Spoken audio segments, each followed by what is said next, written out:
एक महिला मौजूद है जिनका फ़ोन चोरी हो गया है। वो काफ़ी परेशान है।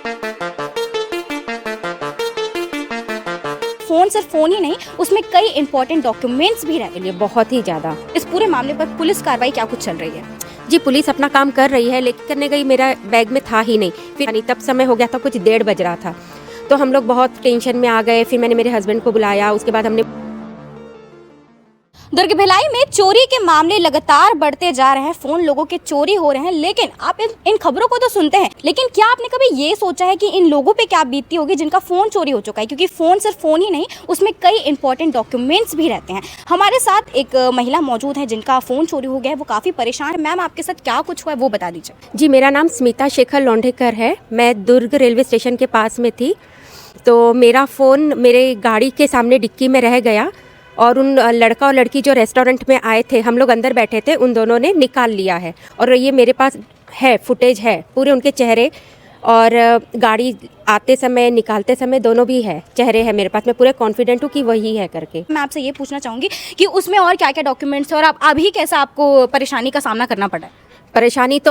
परेशान देखा जाए तो मैं अभी भी हूँ। उसमें मेरे बहुत इंपॉर्टेंट डॉक्यूमेंट्स है। एक्चुअली हमने जो लैंड परचेज़ किया है उससे रिलेटेड सरकारी डॉक्यूमेंट्स है और कुछ डाटा है, कुछ फ़ोटोज़ है, कुछ पुरानी मेमोरीज़ है, तो वो बहुत इंपॉर्टेंट है हमारे लिए, बहुत ही ज़्यादा। इस पूरे मामले पर पुलिस कार्रवाई क्या कुछ चल रही है? जी, पुलिस अपना काम कर रही है, लेकिन मैं खुद से भी कर रही हूँ। वो इसलिए क्योंकि मुझे लगता है कि मैं भी कर सकती हूँ, इसलिए मैं खुद यानी आप लोगों के पास आई हूँ मदद के लिए। मैम, ये घटना कहाँ हुई और कितने बजे हुई? जी, ये घटना हुई है 2 जनवरी को दुर्ग रेलवे स्टेशन के अपोजिट इंदौर सुंदरम होटल है, रेस्टोरेंट, उसके बाहर से। एक्चुअली मैं कुछ अपने एक फ्रेंड थी, उससे मिलने के लिए गई थी, तो हम रेस्टोरेंट के अंदर बैठे और मेरी बेटी ने फ़ोन गाड़ी की फ्रंट डिक्की में छोड़ दिया था।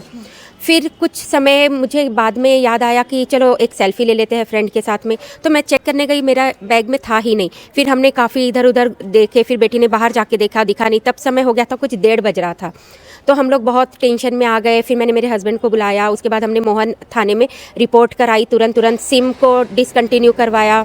फिर 2 दिन के बाद में हम लोगों ने सिम को अप्लाई किया। देन वही 2 तारीख को हम लोग शाम को साइबर क्राइम में जाके हमने रिपोर्ट कराया भट्टी थाना में, मेरे हस्बैंड ने, और पूरी स्टोरी बताई। फिर उसके बाद में सीसीटीवी फुटेज हमको उस रेस्टोरेंट से 1 हफ्ते के बाद में हमको ध्यान आया। एक्चुअली हमको थोड़ा सा लग रहा था कि ये कहीं और से हो गया है, किसी ने यानी थोड़ी बदमाशी कर लिया, लेकिन हमको एक फुटेज मिल गया उसी रेस्टोरेंट का। हमने जब अच्छे से देखा, 1 हफ्ते के बाद हमको मिला वो फुटेज, और उसमें पूरा क्लियर हुआ, टाइम के साथ पूरा सब रिकॉर्ड है। उसमें एक लड़का और लड़की आए, स्टूडेंट ही थे वो।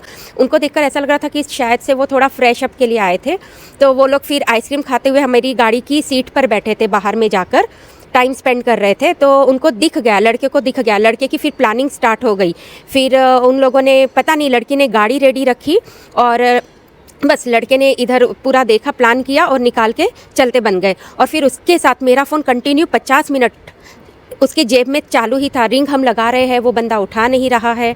हम लोग बहुत टेंशन में थे, हम लोग यही चाह रहे थे कि अगर रिंग जा रही है तो उठा दे। फिर उसने साइलेंट कर दिया फ़ोन, या पता नहीं बंद कर दिया, क्या कर दिया पता नहीं। तब से लेकर मैं अब तक परेशान हूँ। मैम, आपकी जो सीसीटीवी फुटेज है वो थाने में दिखाई होगी, तो वहाँ से क्या रिस्पॉन्स मिला आपको? एक्चुअली मैं सीसीटीवी फुटेज सर लोगों को दिखाना चाहती थी, लेकिन सर बिज़ी थे तो वो नहीं देख पाए। और वो सीसीटीवी फुटेज हमने किस हालातों में निकाला है वो हम ही जानते हैं। वो निकालना भी बहुत मुश्किल हो रहा था हम लोगों को। फिर मैं चाहती थी कि मैं और सर लोगों से मिलूँ। फिर मैं साइबर क्राइम गई, मैं वहाँ पर जाकर दिखा रही थी फुटेज, तो वो लोग भी बिजी थे, कोई सर लोग थे नहीं थे। अब देखना ये होगा कि इनका फ़ोन मिलता है, नहीं मिलता है, और आगे की अगर इसमें से कोई भी अपडेट निकल कर सामने आती है तो हम आपको दिखाते रहेंगे। और ऐसी अन्य खबरों के लिए बने रहिए केपी न्यूज़ के साथ। धन्यवाद।